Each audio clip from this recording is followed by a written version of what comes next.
तो श्री राधे आप सभी को। एक बात मेरे जहन में आई तो मैं आप लोगों से वो ज़रूर शेयर करना चाहूँगा। हुआ क्या, एक बार की बात है, एक हस्बैंड को उसकी वाइफ ने बोला कि मुझे एक सोने का नेकलेस चाहिए। तो पति के पास इतने पैसे थे नहीं, तो उसने सोचा कि मैं कैसे करूँ, मगर वो अपनी बीवी से इतना प्रेम करता था कि वो उसकी किसी बात को मतलब टालना नहीं चाहता था। वो चाहता था कि जो इसकी इच्छा हुई है वो मैं उसको दूँ, जितना हद तक हो सके, जितनी कोशिश मैं कर पाऊँ। तो वो ऑफ़िस गया, उसने सोचा कि कैसे करूँ, सोने का नेकलेस मुझे चाहिए मगर मेरे पास पैसे नहीं हैं। तो उसने क्या करा कि वो ज्वेलर वाले पे गया। उसने बोला ये सोने का नेकलेस हो सकता है मैं जब मेरे पास पैसे आए मैं तब खरीद लूँ, मगर उसी से मिलता-जुलता एक डुप्लीकेट नेकलेस था, सोने का पानी चढ़ा हुआ जिसको आम शब्दों में हम सब बोलते हैं। तो उसने वो ले लिया। उसने सोचा कि अभी मैं इसको धोखा तो नहीं दूँगा, मैं अभी के लिए इसको दे देता हूँ, फिर बाद में कुछ सच बता के जब मेरे पैसे आएँगे, जब सैलरी आएगी तब मैं इसको असली सोने खरीद के दे दूँगा।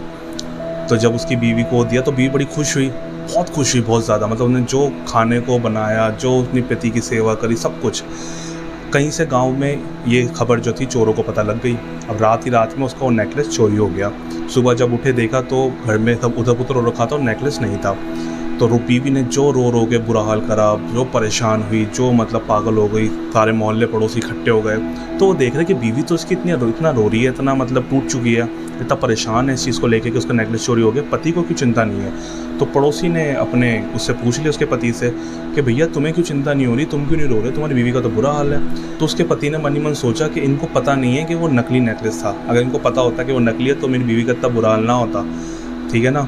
अगर वो असली समझ के जो रो रही है मगर वो असली है ही नहीं, तो असली होता तो शायद मैं भी रोता, मगर वो नकली है तो मैं क्यों रोऊँ, मैं क्यों परेशान हूँ। तो बंधु, कहने का तात्पर्य ये है, ये दुनिया भी जो है, जो उसको सच मान के बैठा है ना, जो उसको सच मान के बैठा है कि ये दुनिया ही सच है, ये शरीर ही सच है, ये रिश्तेदारी, ये माहौल, ये सब कुछ जो चल रहा है यही सच है, तो वो ज़िंदगी भर परेशान ही रहेगा, वो टूटता रहेगा, वो बिखरता रहेगा, वो रोता रहेगा, ठीक है। मगर जिसने ये जान लिया, जिसने कृष्ण भक्ति में आकर, जिसने समर्पित होकर, जिसने मेरे प्रभु को जानने के बाद ये समझ लिया कि ये सब कुछ एक समय तक है, सब छूट जाएगा, सब झूठ है। जैसे एक सपना होता है ना कि टूटता है और सब कुछ ख़त्म, ऐसी जब ज़िंदगी ये प्राण छूटेंगे तब ये सब कुछ भी ख़त्म हो जाएगा।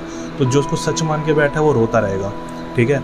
और जो समझ चुका है कि सब झूठ है और सब टेम्परेरी है, तो बंधु उसको टूटने की, उसको रोने की ज़रूरत ही नहीं, क्योंकि उसके पता है कि बांके बिहारी ही सच है। श्री राधा रानी और श्री बांके बिहारी के चरणों में समर्पित हो जाओ एक बार, बस, उसके अलावा तो कुछ है ही नहीं।